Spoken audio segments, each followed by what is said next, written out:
अस्सलाम वालेकुम नाज़रीन, माजिद अली हैदरी आपकी खिदमत में हाजिर है। इस वक्त मौजूद हूँ मुरीद के की हदूद में। मेरे साथ मौजूद हैं 22 साला हाफिज़ा शकीला साहिबा। इनकी पिछले साल नाज़रीन शादी हुई एक समर नामी लड़के के साथ। तो वो जनाब इनके साथ जैसे भी निकाह हुआ वो इनकी ज़बानी जानेंगे। तो जनाब वो इनसे हम बिस्तरी करता रहा है, मुबाशरत करता रहा है और कुछ अरसे के बाद इनको प्रेगनेंसी हो गई और इनको हामला हालत में छोड़कर भाग गया। आइए इनसे बात करते हैं। और इनके शोहर का कहना है कि इनके पेट में जो बच्चा है वो हराम का बच्चा है, मेरा बच्चा नहीं है। ये मोहतरमा का कहना है कि मैं पुलिस स्टेशन में भी गई हूँ, आरपीओ, डीपीओ, डीएसपी, एसएचओ, जितने भी मुतलका थाने के लोग देख रहे हैं ना, ये स्टोरी आपको दिखाना ही मकसद है। और ये पाकिस्तान में जो हो रहा है ना, ये रियलिटी आप सबको बताना ही मकसद है कि हालात कितने संगीन और ख़राब हो चुके हैं। ये कितनी पेचीदा और संजीदा सूरत हाल है, यकीन करें मुझे खुद समझ नहीं आ रही। आज भी हम गए थे पुलिस स्टेशन और हमारे साथ क्या बीता वो भी आपको बताऊंगा। आइए इनसे बात करते हैं। वो समर के साथ कैसे शादी हुई, कैसे कैसे ये मामलात थे। कुछ माह शादी चली, उसके बाद उसने इनको अब डिवोर्स दे दी। आइए इनसे बात करते हैं। अस्सलाम वालेकुम। वालेकुम सलाम। थोड़ा सा ऊंचा बोलना है ताकि हमारे नाजरीन आपकी आवाज़ को सही तरीके से सुन सकें और समझ सकें। मुझे ये बताइएगा ये सारे मामलात कैसे हुए? ये मुझे जो ना ऊंचा बोलें। घर उजाड़ा था इसने मेरा, तो बाद में पहले आप शादीशुदा थी? जी मेरे इसके प्यार के झांसे में कैसे फंसे? नहीं, प्यार प्यूर मुझे कुछ नहीं था हुआ, लेकिन जो मेरा खामद है ना, इससे इसने डिवोर्स दिलवाई है और ख़ुद फिर उसके साथ मिल के तो निकाह किया। तो निकाह नामे का कोई सबूत नहीं था इसके पास। इस वजह से फिर मैंने दरख्वास्त दी कि इसके पास सबूत नहीं है। काफ़ी देर में इससे मांगती रही निकाह नामा कि आप हलाले का निकाह नामा दो मुझे। अच्छा, आपके शोहर ने कहा था कि हलाला करवाओ फिर मैं आपके साथ शादी करूंगा? हाँ, बस डिवोर्स उसने ज़बानी कलामी दे दी थी, तो बाद में उसने जा हलक से मौलवी से बात करके तो हलाला कर लिया। हलाला भी ज़बानी कलामी हुआ, तो वो भी मार पीट करके मुझे बांध के नशे की गोलियां दे के तो मेरे साथ ज़बरदस्ती मतलब एक हुई है। निकाह वगैरह कुछ नहीं हुआ। तो इन्होंने हलाले का नाम दे दिया था। तो समर कहता था मेरे पास है निकाहनामा।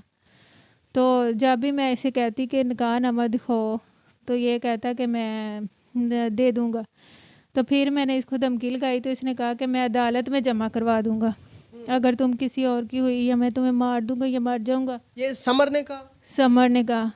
तो बाद में जब ये नाज़रीन स्क्रीन पे समर की तस्वीरें भी शो हो रही हैं, ये आप गौर से देखें। ये बंदा आपको जहाँ भी नज़र आता है ना, फौरी तौर पे इसको गिरफ़्तार करवाएं। ये सदका जारिया भी है, और ताकि मज़ीद अपने फ्यूचर में इस तरह की किसी की बहनों बेटियों की ज़िंदगी ना बर्बाद कर सके। अच्छा, तो बाद में जो ना डीएनए जब होने के लिए गए थे ना, दरख्वास्त दूसरी पे मेरी एफआईआर हो गई थी। तो पहले दरख्वास्त जो दी थी वो इसने जो ना रफ़ा दफ़ा करवा ली। दूसरी दरख्वास्त पे ये हुई एफआईआर होने के बाद ये पकड़ा गया, इसको जेल भी हो गई थी। तो मेरे डीएनए अभी नहीं थे हुए। जब डीएनए करवाने के लिए गए हैं तब इसने मुझे बोला कि आप मुझसे शादी कर लो, मैं तुम्हें इज़्ज़त दूंगा। कुरान पाक उठाया, कस्में उठाई, तो शर्तें वगैरह भी लिखी गई उसमें कि 5 लाख रुपया दूंगा अगर मैं तुम्हें छोड़ूं तो, और 1 तोला जेवर 2 तोले थे, लेकिन इसने एक मुझसे कम करवा लिया। तो वो मैंने वकील को कह के तो फिर बाद में 1 ही तोला। मैंने कहा कि ये बस डरावे के तौर पे ही है कि आप जो ना इस डर से मुझे डिवोर्स नहीं देंगे। उसके बावजूद इसने मुझे डिवोर्स दे दी। अब तो 4 महीने से पहले की डिवोर्स दी है। 3 महीने मैं मसलसल काम करती रही हूँ इस हालत में। 10-10 बजे आती हूँ तो मैं थक जाती हूँ। बच्चे का नुकसान हो गया, मेरा नुकसान हो गया। फिर मैं काम से आ रही थी, इसके घर वालों ने मुझे ज़बरदस्ती उठाया कैरी डब्बे में बिठा, यानी कि आपको किडनैप किया? हाँ, 2 घंटे इन्होंने, मैंने वकील को दरख्वास्त दी थी तो इनको पकड़ के लेके आए थे। तो मेरी बात समझ से हुई, तो इसका वालिद भी साथ था। उसने कहा कि 5 मिनट हमें दिए थे जज साहब ने बैठने के लिए। तो इसने मुझे कहा कि आप ना मेरे वाला साहब जो भी करवा रहे हैं वो करवा रहे हैं, तो मैंने अपने वालिदैन की बात माननी है, लिहाजा जो ना तुम ये केस वगैरह छोड़ दो। तो बाद में उसका अब्बू जो है ना, अभी मैंने जज साहब को बताना था तो उसका अब्बू घसीट कर उसको ले गया। मैं उसको वाजे देती रही लेकिन वो चला गया। तो हमारी इस तरह ना जो दरख्वास्त थी वो इसी तरह जो ना बस उसका कुछ बना ही नहीं। उसके बाद में एक और दरख्वास्त दी थी मैंने, उसका भी नहीं कुछ बना। वो कहते हैं कि आप कचहरी में जाओ, वकील करो। तो मैं का मकसद ये है कि पुलिस वालों ने कहा कि ये जो केस है ये पुलिस का काम नहीं है, ये फैमिली कोर्ट का काम है, आप एक वकील हायर करो, ऐसे ही है। हाँ जी, वकील हायर करो। तो मेरे पास तो वकील करने के लिए पैसे नहीं है। अब ज़ाहिर है सारे वकील फ़ीस मांगते हैं। दूसरा मुझे सख्ती से मना किया है सफ़र का। और कोई आपको थ्रेड्स वगैरह भी किया है, समर ने धमकियां दी हैं? बहुत ज़्यादा थ्रेड किया है। क्या कहता है, कत्ल कर देंगे? गली मोहल्ले वालों को भी पता है जी, क्योंकि उसने बच्चा अपना कबूल करने से इनकार कर दिया कि हमारे वतन से कोई बच्चा पैदा नहीं हुआ। अच्छा, समर कहता है कि ये जो बच्चा है ना आपके पेट में, वो कहता है कि मेरा बच्चा नहीं है। मेरा बच्चा तो किसका बच्चा है? इसी वजह से वो मुझे मारना चाहता है। आप क्या कहती हैं, किसका बच्चा है? ये समर अब्बास का बच्चा है। और मैं जो ना बड़ी इस बात से अगर अगर ये हमारे हसास इदारे इस चीज़ का बेड़ा उठाते हैं और ये साबित करना चाहते हैं डीएनए मेडिकल रिपोर्ट के मुताबिक, तो ये साबित हो जाएगा समर अब्बास का बच्चा है। मैं उसको बददुआएं देती हूँ कि उसके जिस्म में कीड़े पड़े, उसकी बहनों के साथ इस तरह हो जिसने मेरे साथ इस तरह किया है। दूसरी बात ये है कि मैं अपने दामन को साफ करवाने के लिए मैं अपील करती हूँ हर अदारे से, हर भाई से, वकील से, जो भी जज हैं कोई है, तो अगर मैं गलत हूँ तो मुझे संसार किया जाए, मुझे मार दिया जाए, ताकि कोई औरत अपने खामद के होते हुए इस तरह का कोई गलत कदम ना उठाए। दूसरी बात ये कि अगर ये अपने बच्चे को कबूल करने से हो, मैं डीएनए करवाऊंगी, सब कुछ साबित करवाऊंगी, करवाता है कोई मेरी हेल्प करता है तो इसको भी जो ना यही सज़ा दी जाए, ताकि किसी आप अब जिस सिचुएशन में हैं, आपकी जान को भी खतरा है, जो आपके पेट के अंदर बच्चा है, बच्चे की जान को भी खतरा है। तो अगर कोई आपको नुकसान लाहिक हो जाए तो इसका कौन जिम्मेदार है? मैं किराए पे रह रही हूँ, मेरे साथ कोई भी नहीं है। मेरा रात का वक्त आता है, दिन का आता है, मुझे कोई पता नहीं है, अल्लाह के काम है। मेरे पास 1 रुपया भी नहीं है डिलीवरी के लिए भी, और कहीं जाने आने के लिए भी कोई कुछ नहीं है। तो जब तक मेरी हिम्मत थी तब तक मैंने जो ना सारा कुछ संभाल के रखा। बच्चे को भी नुकसान हो सकता है, जब डिलीवरी का वक्त आता है वो जो ना चिल्ड्रन हॉस्पिटल जो दाखिल करवाना पड़ता है बच्चों को। और जो ना माँ का भी ब्लड प्रेशर हाई भी हो सकता है, लो भी हो सकता है, कुछ भी हो सकता है।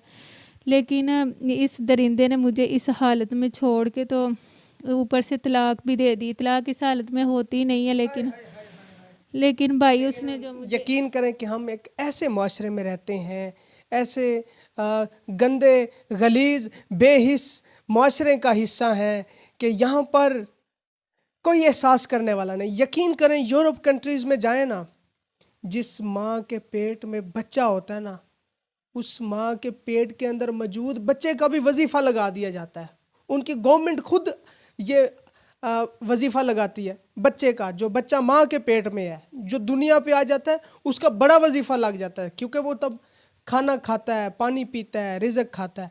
तो हम ऐसे माशरे में रहते हैं कि लोग कहते हैं कि यार क्या है ये, स्टोरीज फेक हैं, ये है वो है।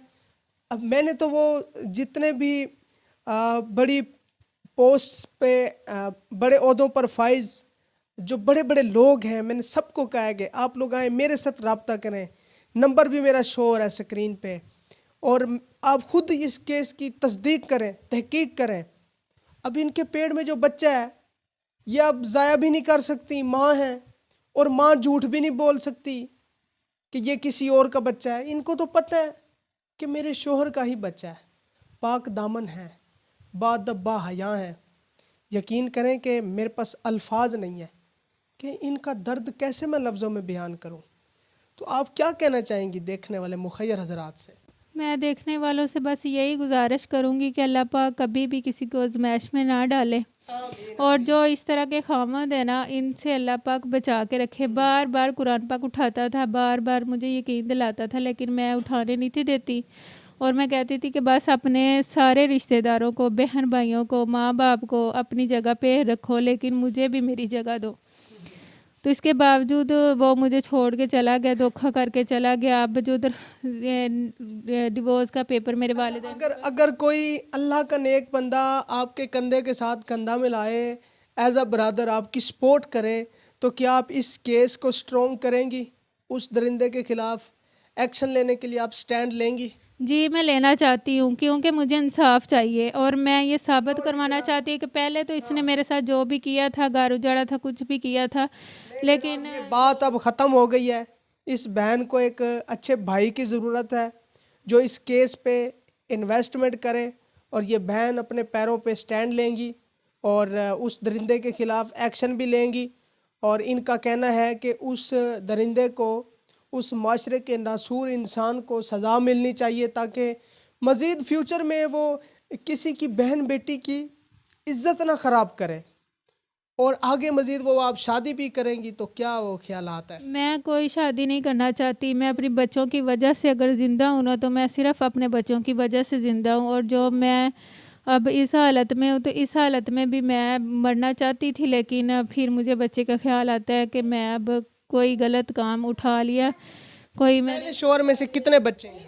पहले शोहर के 2 बच्चे हैं। 2 बच्चे हैं। 2 बच्चों का वो जो बेड़ा है वो भी आपके सर पे सवार है, यानी कि जिम्मेदारियां उसकी भी आप पे सौंपी हुई हैं। तो क्या काम करती हैं? घर का गुजर बसर कैसे होता है?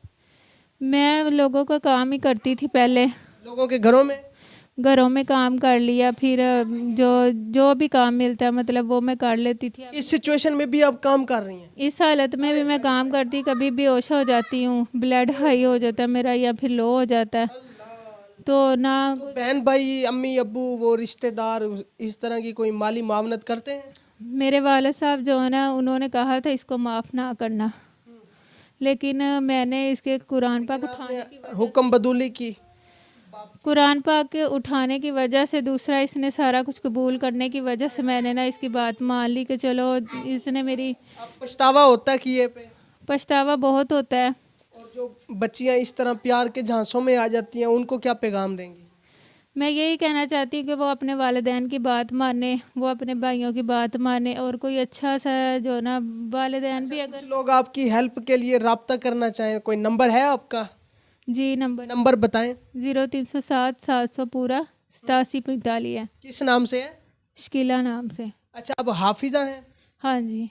कोई आयात करीमा की तिलावत सुना दें ताकि हमारे देखने वाले व्यूवर्स भी लुत्फ़अंदोज़ हो जाएं कुरान मजीद की तिलावत से। जी। औज़ु बिल्लाहि मिनश शैतानिर रजीम। बिस्मिल्लाहिर रहमानिर रहीम। अलम नशरह लका सदरक व वज़अना अन्का विज़रक अल्लज़ी अनक़ज़ ज़हरक व रफ़अना लका ज़िक्रक फ़इन्नमा अल उसरि युसरा इन्नमा अल उसरि युसरा फ़इज़ा फ़रग़्त फ़ंसब फ़इज़ा इला रब्बिका फ़रग़ब। माशाल्लाह माशाल्लाह, जज़ाकल्लाह।